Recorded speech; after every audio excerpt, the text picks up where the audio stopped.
Good morning बच्चों। तो आज हम प्रश्नावली 3.3 का दूसरा प्रश्न हल करने की कोशिश करते हैं। दूसरा प्रश्न दे रखा है 2x + 3y = 11 और 2x - 4y = -24 को हल कीजिए और इसमें m का वह मान ज्ञात कीजिए जिसके लिए y = mx + 3 है। तो देखिए, पहले तो हमें दो समीकरण दे रखे हैं, रैखिक समीकरण युग्म। पहले हमने इनको हल करना है और जो इनका आंसर आएगा वो हमने इस वाले इक्वेशन में रखना है। इसकी इन दोनों की मदद से हमें m का मान मिलेगा। तो देखिए, इसको कैसे सॉल्व करेंगे। हम पहले समीकरण लिख लेते हैं। तो 2x + 3y = 11 पहली समीकरण है एंड 2x - 4y = -24 ये दूसरी समीकरण है। अभी हम प्रतिस्थापन मेथड से हल कर रहे हैं तो हम उसी से करेंगे प्रश्न को। समीकरण 1 से 2x + 3y = 11 तो 2x = हो जाएगा 11 - 3y। तो x = हो जाएगा, ये इसके साथ गुणा हो रहा है तो यहाँ भाग में जाना है। तो x = 1/2 × 11 - 3y।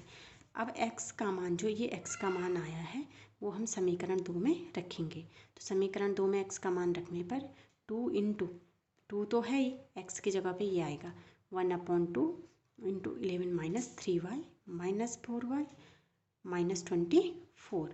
तो ये 2 से 2 कट रहा है तो हमारे पास बचेगा 11 - 3y - 4y = -24। तो ये हो जाएगा 11 - 3y - 4y, माइनस माइनस का प्लस, साइन माइनस का आएगा तो -7y = -24। -7y = -24 plus right hand side जाएगा तो -11 हो जाएगा। -7y = माइनस माइनस का माइनस और सॉरी माइनस माइनस का प्लस हो जाता है, साइन माइनस का आता है तो ये हो जाएगा 35। y = -35/-7।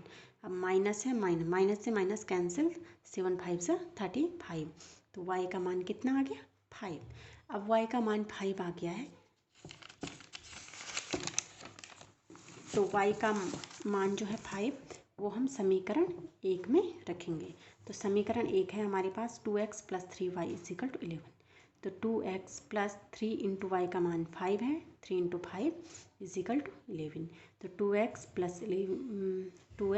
15, 3 × 5 = 15। तो 2x + 15 = 11।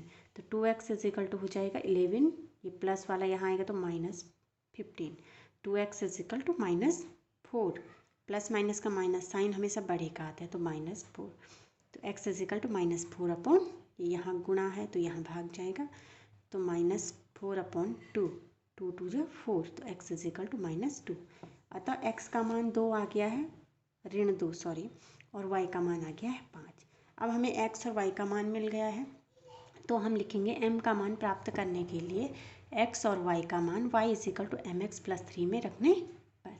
तो यहाँ पे हम x और y का मान रखेंगे तो y का मान है 5 = m × x का मान है -2 + 3। तो 5 = -2m + 3। 5 ये माइनस हो जाएगा यहाँ आके, -3 = -2m और ये हो जाएगा 2, 5 - 3 2, 2 = -2m। इसको हम left hand side right hand side आपस में चेंज कर सकते हैं। तो -2m = 2, m = 2/-2 तो m = -1। तो m का मान हमने मिल गया है और m का मान ज्ञात करने के लिए हमें पहले x और y का मान ज्ञात करना था। इसके बाद इसी का तीसरा प्रश्न है। तीसरा प्रश्न है कि निम्न संख्याओं में रैखिक समीकरण युग्म बनाइए और उनके हल प्रतिस्थापन विधि द्वारा ज्ञात कीजिए। तो इसमें मैं पहला प्रश्न ले रही हूँ। दो संख्याओं का अंतर 26 है और एक संख्या दूसरी संख्या की 3 गुनी है, उन्हें ज्ञात कीजिए। हमने पहले जो एक्सरसाइज थी उसमें भी रैखिक समीकरण युग्म बनाई थी। तो पहले हमें रैखिक समीकरण युग्म बनानी है और फिर उनको सॉल्व करना है। तो हम मान लेते हैं कि माना पहली संख्या x है और दूसरी संख्या y है। तो प्रश्न के अनुसार दो संख्याओं का अंतर 26 है तो x - y = 26। और दूसरी कंडीशन है कि एक संख्या दूसरी संख्या की 3 गुनी है। तो दूसरी कंडीशन में हम लिखेंगे x = 3 × y। एक संख्या दूसरी संख्या की 3 गुनी है तो x 3 गुना है y के, तो x = 3y। ये बन गई समीकरण 2।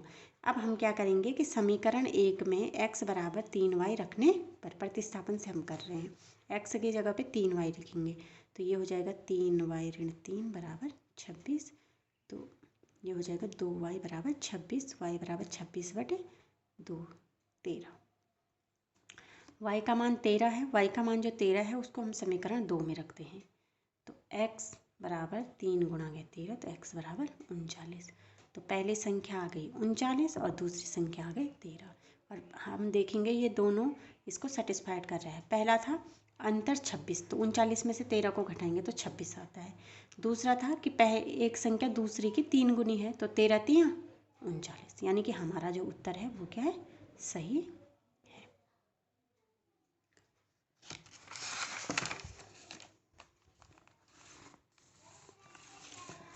इसमें बहुत सारे पार्ट हैं और सबको हमने ऐसे ही करना है, इसलिए मैं इसका एक और पार्ट करने की कोशिश कर रही हूँ। इसका जो पार्ट है तीसरे का दूसरा, वो मैं आपको करके दिखा रही हूँ।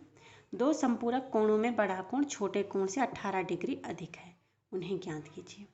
इसी की मदद से हमने दो समीकरण बनानी है रैखिक युग्म, और दो चर वाले रैखिक युग्म समीकरणें बनानी है और उन्हें हल करना है। तो हल करते हैं हम। माना दो संपूरक कोणों में बड़ा कोण x है और छोटा कोण y है। अब प्रश्न के हिसाब से चलते हैं। प्रश्न बोल रहा है कि जो बड़ा कोण है वह छोटे कोण से 18 डिग्री अधिक है, तो x = y - 18 डिग्री। तो हमारे पास जो समीकरण का रूप हो जाएगा वो हो जाएगा x - y = 18 डिग्री, पहले समीकरण। इसके बाद हमें पता है कि जो संपूरक कोण होते हैं उनका योग 180 डिग्री होता है, तो यानी कि x - y बराबर कितना होना चाहिए, 180, और ये हो जाएगी समीकरण 2।